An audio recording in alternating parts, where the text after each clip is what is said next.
The guys on Blatt are being a little bit, but the guys on Max is pretty hard. And also after all this rain, it's probably just going to shut them all down, I reckon.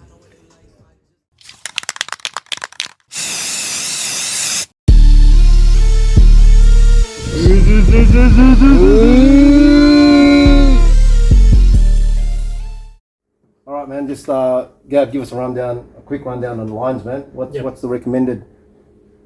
Okay, so pretty much, I'll just pick out the three most popular. So, 𝗤𝗪𝗏, 𝗪𝗏, and Two 𝗪𝗏 and a 𝗤𝗪𝗏? 𝗤𝗪𝗏, yep. Well, what's your pick? Oh. Yeah, look, I've been using the 𝗪𝗏, man, but I think with this 𝗪𝗏 casting one, it can get pretty rough. Yeah.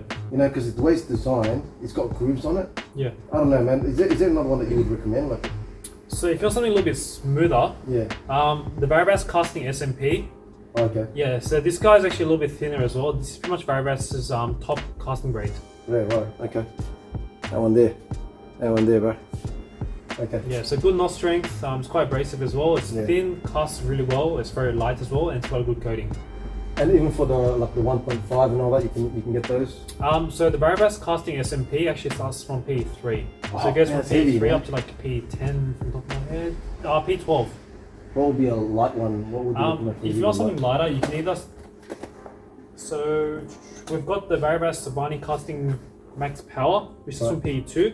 Okay. There's a multicolored option, which also starts from a 1.5. Oh, okay. Yeah. Okay, so because it's thinner, it's probably not as abrasive as the. Because I'm using like, I think it's P6 on myself. P6, yeah. So for your 14K full top water applications, the P6 is probably the perfect option. Yeah. Okay. P5 or P6. Alright, man. So I mean, it's going to cost around $90 to $120. That's probably the price range we're looking at. Roughly, yeah.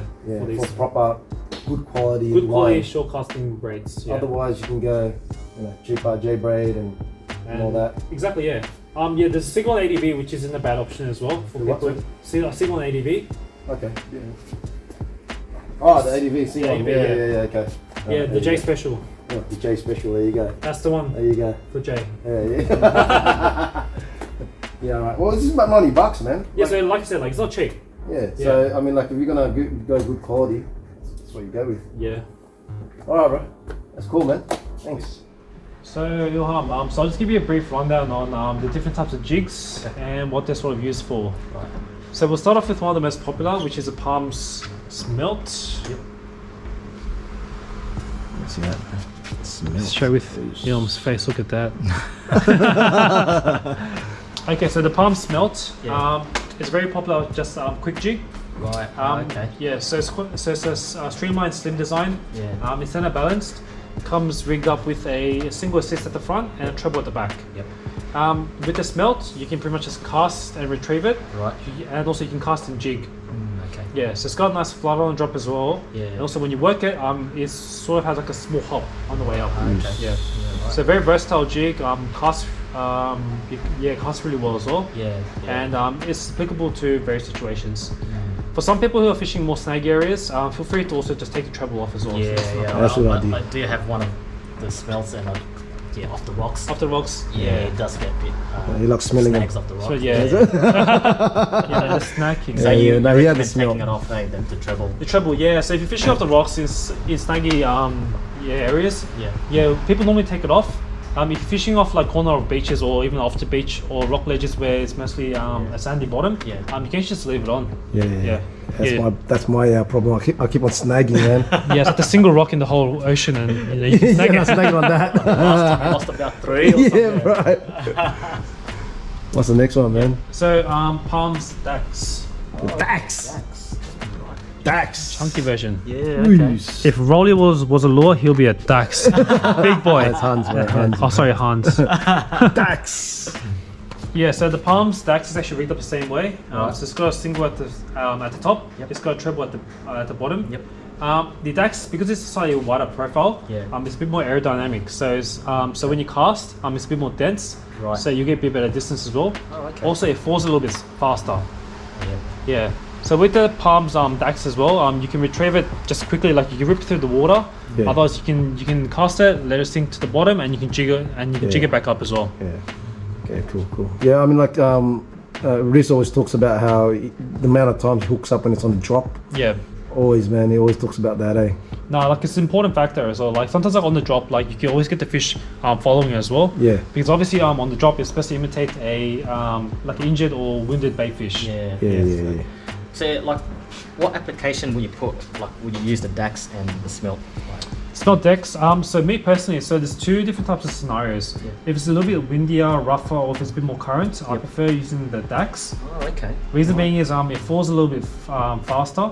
Yeah. Also, when it's a bit windy, when you get that side on wind, Right. it's a bit easier to cut through the wind and get a bit more distance as well. Okay, right. Okay. Second point is also baitfish profile.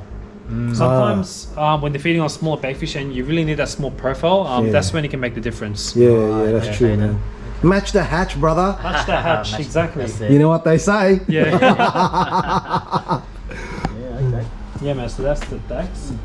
So we discussed the two smaller fast jigs. We'll move on to the popular slow jigs. Slow jigs, there's actually a few types. You've got your slim.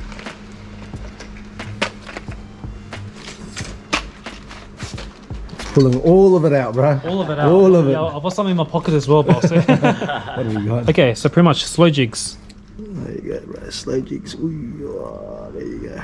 Yeah, I'm actually missing one more type as well. There's a shape called the oval, which we don't have. Okay. Which it's is the just- slowest, right? Yeah, the slowest. Yeah. Yeah.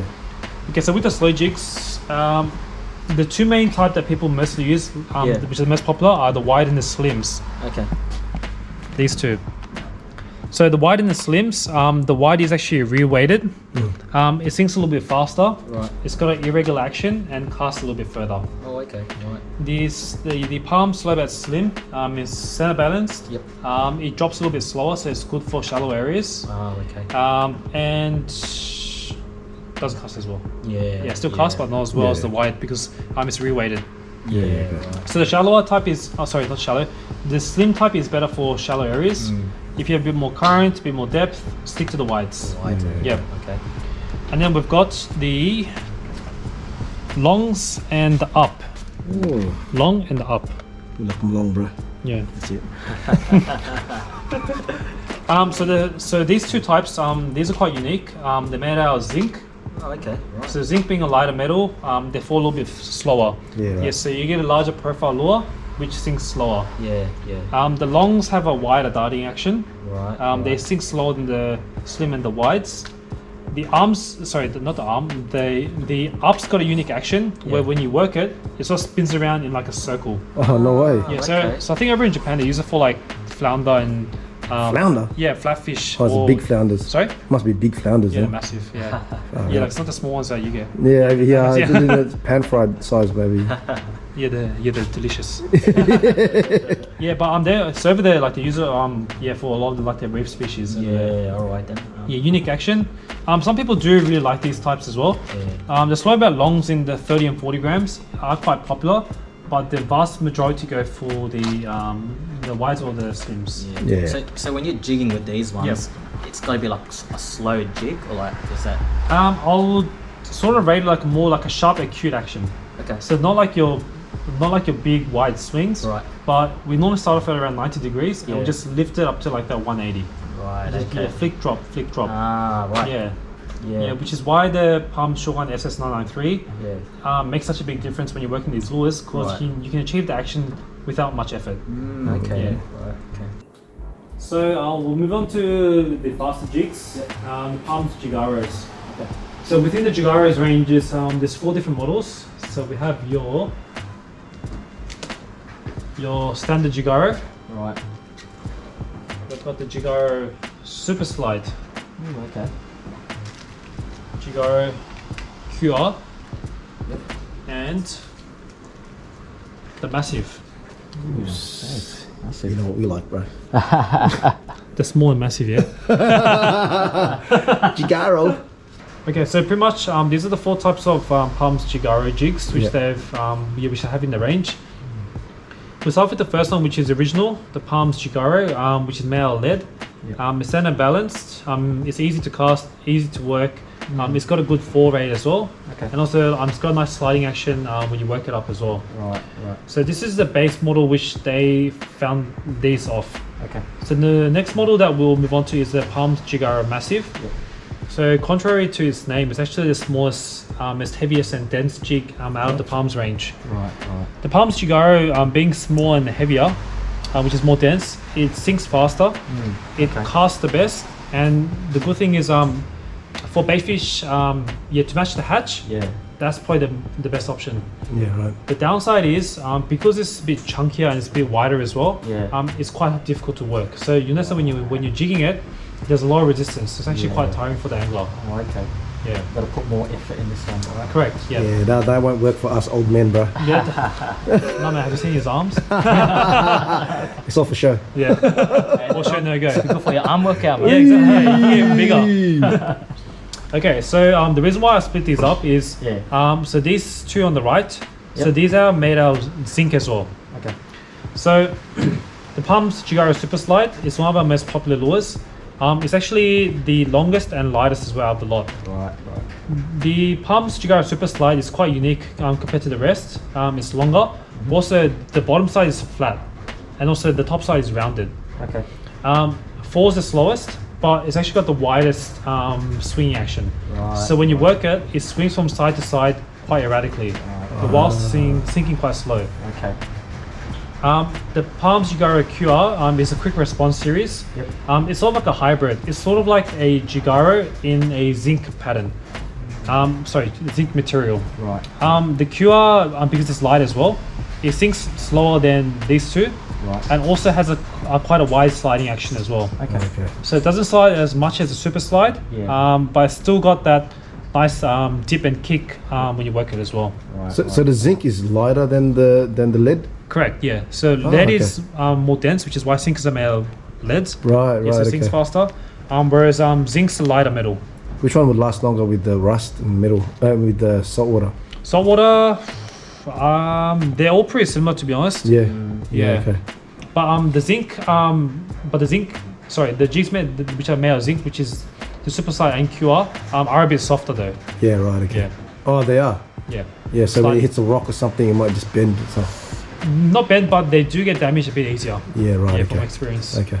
So the super slide's got the most action out of all of them. Correct. Yes, it's got the widest action. Right. Yeah. So what application will you put between all these between these four? It's be a bit confusing. You know what I mean? Like So if you just want one jig to start off with, if you just want one for various conditions, the Jigaro is a good model to start off with, just because it's like your base model. Okay. So if you get areas where it's obviously deeper, you've got more current or it's windier as well. Right. Or if you need to match the baitfish presentation or the size, Massive's definitely the way to go. Okay. Yeah. Super slide and 𝗬𝗢, shallower areas or areas which is a little bit deeper but there's not much current, it'll give you plenty of hang time as well. Right. Also the super slide is the easiest jig to work out of the lot. Okay. Because it's so streamlined, when you work it, you'll notice that the jig rises from the bottom up really quickly. Right. So that would suit us oldies. Just quite a bit. Team Kingies, man. Yeah, like you 60-year-olds. We're almost there, man. Yeah, me too. Yeah, 55 this year. Just wanted to ask about the colours. You know what I mean? Like, can be pretty confusing, I guess. So do colours make a difference in your opinion? Colours definitely do make a difference in my opinion. Right. It depends on the conditions that you're fishing as well. Okay. So first of all, you notice that there's a few lightest colours in the range. For example, that 𝗵𝗚𝗢 𝗔𝗪. The lagoon blue. Yep. So these are more natural colours as to the pilchard as well. Yeah. So within more natural colours, they're more popular for when it's sunnier and also when the water is much more clearer as well. Right. Okay. Because it brings up a more natural presentation for the fish. Because obviously like the vision is better in sunny or clear conditions. Yeah, okay, right. And then on the other end, you've got something which is brighter. So the glow pinks are one of our best sellers. Yeah. Reason being is I think it's to just do with the white and the pink color. Yeah. But also the fact that they glow as well. Oh, really? Yeah. So if you're in your overcast conditions, early morning, late afternoons, they seem to be the go-to lures for many people. Ah, right. Yeah, we always know that the pinks They love the pinks, bro. Yeah, the pink's always good. That's good to know. Yeah. Okay. And then this is actually an interesting color. It's actually called a masking black. Yep. So with this, what happens is it's originally a silver jig, Right. and the edges of the lure are all coated in black. Right. So what it does is it creates a silhouette, and it actually portrays the lure to be smaller than it actually is. Oh, okay. So sometimes, like I said, if you want to match the hatch, the masking black is a really good color. Yeah. right. Okay. Sweet. Yeah. That's good to know. Yeah. Right. And then you've got this green, Yeah. the H615, which is a UV color as well. Yeah. UV. Yes, it's a UV glow. You don't need to charge it. Just Yeah. fish during the daytime, and then pretty much the lure itself will pretty much react to the UV. No way. Yeah. Okay then. How much are these, man? How much are these anyway? So these start from around $18. The models made out of zinc. These are normally a bit more expensive. Yeah. So these will be $23.90 or $25.90. And how much are the palms? The Smelts and the Daxes start from around, I think, $11.90, and then the slow bass start from around $13.50. Okay. Yeah. All right, there you go, man. And I guess this one's here that we're looking at right now is probably more suitable for like rock fishing and what we do. Yeah. For the bigger fish. Correct. Yeah. Whereas So with like the bigger setups. Yeah. Whereas the palms are more about the inshore. More Yes. for the inshore. Yeah. Yeah. Also, you got to put your the assist hooks on these ones. Correct. Yeah. So we'll walk around to the other aisle with all the assist hooks, and I'll give you a rundown on the assist hooks. Yeah, that'll be good, man. Okay. Let's go. Okay. So assist hooks. Yep. So important thing when you're matching the assist hooks to the metal jigs. Just rule of thumb, we normally recommend to all of our customers. Yep. So the lowest point of the assist hook should be a third to around halfway down from the top of the lure. Okay. Right. Say that again. Yep. Yeah. So the assist hook. Yeah. So the lowest end of the assist hook should be sitting around a third to around halfway down from the top of the lure. Yeah. Right. It's just to maximize obviously hookup rate for the fish as well. Yeah. Also, yeah. if it's too short, sometimes you notice that the assist hook it tangles around the line. Right, So just to prevent that as well. There's a few hook options which we normally recommend. Yep. For people who prefer a single hook, the Decoy Grand Pikes, the 30, so 20, 30, 40s, those are all great sizes for the Jigaros. Okay. If you want something which has a double assist, one of the most popular and also used by 𝗵𝗏𝗢 from Palms Japan as well. He's pretty much the field staff for Palms. The Decoy, the DJ98 Twin Pike Hyper. Next one has been one of our most popular as of recent because of the heavy duty hook, and also it's got a glow it's got the glow tinsel on there as well. So people who want extra glow, Blowies. That's the Blowies, one, bro. eh? That's the Blowies. Blowies, bro. yeah. And this is a new hook, a new assist which we just got in 2 days ago as well. It's a Gamakatsu assist hook. It's a vertical light. What is that? Again? Sorry? A vertical light. What does that mean? So vertical as in like vertical jigging. Oh, right. Okay. But you can still just use it for short jigging. Yeah. So what about size, man? What size would you use? Does it depend on the size of the jig, or how do you decide? Yeah, so pretty much the actual hook size, it depends on obviously the size of the jig and what fish you're trying to target. Most people who want to short jig with these lures, they're mostly chasing like your salmon, your bonito, and your kings. We normally recommend anywhere from around a 2.0 to 4.0 depending on the brand, as several brands that make different hook sizes. Just to give you guys just like a general hook size, the Decoy, the Twin Pike Hyper, which is a DJ98, the 3.0 is sort of at that size that you'll probably be after. Right. Okay. Yeah. Okay. So you would attach a split ring To the lure? there? That's correct. Yeah. Okay. And then also you can tie your leader straight onto the actual solid ring of the assist, or another popular option which I personally use as well is I attach it to a GP ring. So pretty much a GP ring is pretty much a solid ring with a groove at the top. So if you actually look at the back here, Hardy. Yeah. So your leader actually sits on top of the groove, so it reduces the amount of movement on the solid ring on the lure. Okay. It keeps everything in line, and then pretty much you attach the lure to a split ring, Yep. and then your assist hook also sits on the split ring as well. Right. That way the assist hook and the jig move freely. Okay. So would you recommend that over the snap swivel? For the heavier stuff, definitely. Yeah. Yeah. Yeah. Like you want something more, more fail-proof, something simple but strong.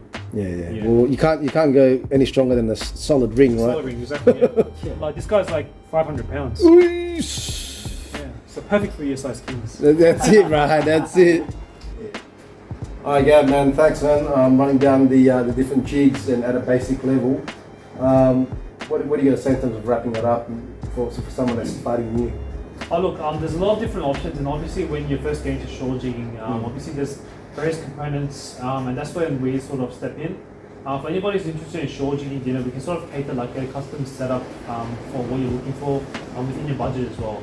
Yeah, so if you have any questions, feel free to hit us up on Facebook, Instagram, or you can send us an email or give us a call on 97995018. And there's 2 locations, right? So yes, there's 2 locations. We're at the _𝗏𝗏 location, which is the main one, but my local one is over at Eastwood. And hey, Jay, shout out to Jay. Shout out to Jay Kim. Yeah, he won't be here tonight. He won't be always, next time, but he's always hating, man. How do you say my name, bro? I was like, alright. But yeah, again, thanks, man. Any questions, just call Gab. He knows it all, man. He knows it all. But we're basics. Don't ask me when you see me, or the OG. He doesn't have a clue. Ask this bloke. Okay, again, thanks, Gab, and I appreciate it, bro. All the best, man. Thanks, bro. No, thanks, man.